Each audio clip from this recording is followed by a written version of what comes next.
আলহামদুলিল্লাহি রাব্বিল আলামিন ওয়াল আকিবাতু লিল মুত্তাকিন ওয়ালা উদওয়ানা ইল্লা আলা যালিমিন ওয়া সাল্লি ওয়া সাল্লিম আলা নাবিয়িনা মুহাম্মদ ওয়া আলা আলিহি ওয়া সাহবিহি আজমাইন। আম্মা বাদ, আসসালামু আলাইকুম ওয়া রাহমাতুল্লাহি ওয়া বারাকাতুহু। আমার প্রিয় দর্শক বন্ধুগণ, আমরা রমাদানের প্রায় শেষ প্রান্তে চলে এসেছি। আমরা এতদিন সংক্ষিপ্ত আকারে যা কিছু আলোচনা করেছি, অনেক ভুল ত্রুটি থাকতে পারে, জড়তা উচ্চারণগত ভুল ত্রুটি থাকতে পারে, একজন সাধারণ আলোচক হিসাবে আপনাদের সামনে শেয়ার করেছি। তো সেখান থেকে আমরা এই আলোচনাগুলো শুধু রমজানের সঙ্গে যে সংশ্লিষ্ট তা না, যেমন আমরা কোরআনের আদব, কোরআন পাঠের গুরুত্ব, ফজিলত আলোচনা করেছি। এই কোরআন পাঠের আলোচনা, এই কোরআন পাঠের যে সার্থকতা, সেটা শুধু রমজানের সাথে সংশ্লিষ্ট নাই। আমরা সারা বছরই কোরআন পাঠ করতে পারি আল্লাহর কাছ থেকে সওয়াব পাওয়ার জন্য।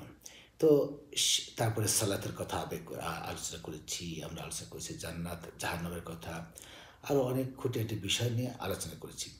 এই আলোচনা করতে গিয়ে কিছু বিচ্যুতি, ভুল ভ্রান্তি থাকতে পারে। আশা করি দর্শক মণ্ডলী সেটা ক্ষমা সুন্দর দৃষ্টিতে গ্রহণ করবেন। আমার যতটুকু মনে পড়ে যে একদিন সালাত সম্পর্কে বলতে গিয়ে একটা হাদিস বলেছিলাম, সেখানে যারা সালাত ত্যাগ করে তাদের ব্যাপারে একটা হাদিস এসছে, সহিহ মুসলিম বুখারীতে আছে। সেখানে ছিল ইন্না বাইনার রজলি ও বাইনার শিরকি ওয়াল কুফরি তারকুস সালাহ। এখানে বাইনা একবার বলা হয়েছিল, আশা করি সেটা বুঝে নেবেন। আমরা জান্নাতের বর্ণনা করতে গিয়ে আমরা রাসূলুল্লাহ সাল্লাল্লাহু আলাইহি ওয়াসাল্লামের জান্নাতের চাওয়ার ব্যাপারে জান্নাতুল ফেরদৌসের কথা বলেছিলেন। সেখানে আমরা এককভাবে যদি আমরা জান্নাতের জন্য দোয়া করি, তাহলে আল্লাহুম্মা ইন্নী আসআলুকাল জান্নাতুল ফেরদাউস। আর এরা যদি দলীয়ভাবে করি, কেউ নেতৃত্ব দেয়, তাহলে আল্লাহুম্মা ইন্না নাসআলুকাল জান্নাতুল ফেরদাউস।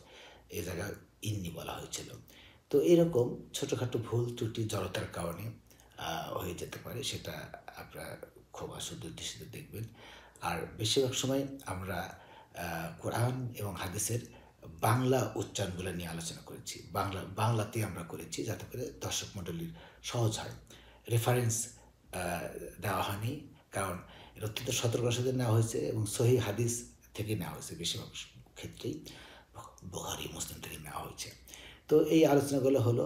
এখন আমরা সামনের দিনে আর একটা আলোচনা হয়তো করব আমরা, সেটা ঈদের পরবর্তীতে, ঈদের আগে ফিতরা, যাকাতুল ফিতর নিয়ে আলোচনা করব। এবং ঈদ চলে গেলে আমরা শাওয়াল মাসে বিশেষ 6টা রোজা আছে, সেটা আমরা ব্যাপারে কিছু আলোচনা করি।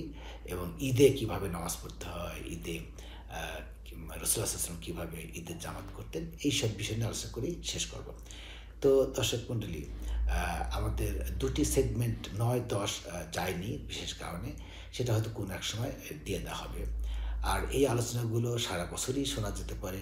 এবং আমরা সামনের রোজাতে কীভাবে প্রস্তুত হব, আল্লাহ যেন আমাদেরকে সামনের রোজায় হায়াত দারাজ করে দেন, সেই জন্য আমরা করব। এই আলোচনাগুলো রোজার সময় এমন সময় প্রচার হতো যে ইফতারের আগ মুহূর্তে বা একটু আগে সবাই ব্যস্ত থাকতো। হয়তো অনেকে শোনেন নাই, অনেকে দেখেন নাই। তো এটা কোন এক সময় এই চ্যানেলে থাকবে, দেখে নেবেন। শেখার অনেক কিছু আছে। এখানে আমরা এমনভাবে আলোচনা করেছি যে খুব বিশদভাবে নয়, মূল আলোচনাগুলো নিয়ে এসেছি বিষয়ভিত্তিক। তো বেশিরভাগই রোজার সাথে সংশ্লিষ্ট ছিল। সবে কাদর যেটা বলে, সেটা নিয়ে আলোচনা ছিল। এবং রোজাতে আল্লাহ আমাদেরকে কিভাবে পুরস্কৃত করতে চান, আমাদেরকে কিভাবে আমাকে নাজাত দিতে চান, আমরা কিভাবে মাগফিরাত পেতে পারি, কিভাবে ধৈর্য ধরতে পারি, কিভাবে একে অপরের প্রতি সহনশীল হতে পারি, সেগুলো নিয়ে আলোচনা হয়েছে। আরও অনেক আলোচনার সুযোগ ছিল, তা হয়তো বা আসেনি। তা আমরা আশা করি পরবর্তী দিনগুলোতে আমরা সেই আলোচনাগুলো করে যাব, সেই অপেক্ষা রাখছি। আমরা আল্লাহর কাছে এই কামনা করি, আল্লাহ যেন আমাদের এই পুরো রোজা যেটা গত হয়ে গেছে সেটা যেন কবুল করেন, আমাদের ভুল ত্রুটি মাফ করে দিয়ে আল্লাহ রব্বুল আলামিন গফুর রাহিম, তার এই নামের বরকতে যেন আমাদের বদৌলতে যেন আমাদেরকে মাফ করে দেন, এই রোজাটাকে কবুল করে নেন, পুরো মাসের রোজার জন্য কবুল করে নেন। যে রোজাগুলো আমাদের ভুল ত্রুটি হয়েছে বা মিস হয়েছে, সেটা যেন আমরা তুলে নিতে পারি। তো সামনের দিনে শাওয়াল মাসের 6টি রোজার কী গুরুত্ব, তার সাথে এই পুরো মাসের রোজার কী সম্পর্ক, সেটা নিয়ে আলোচনা করব। সে পর্যন্ত দর্শক সবাই ভালো থাকবেন। অগ্রিম ঈদের শুভেচ্ছা এবং সবার জন্য শুভকামনা রইল। আল্লাহ যেন আমাদের জীবিত প্রয়াত সমস্ত আত্মীয়-স্বজন, বাবা, মা, বন্ধু-বান্ধব, শুভানুধ্যায়ীদেরকে মাফ করে দেন এবং হিদায়াতের উপরে সুপ্রতিষ্ঠিত রাখেন। এই কামনা করি আজকের মতো এখানেই শেষ করছি। ওয়া আখিরু দাওয়ানা আলহামদুলিল্লাহি রাব্বিল আলামিন। ওয়াসসালাতু ওয়াসসালামু আলা নাবিয়িনা মুহাম্মদ।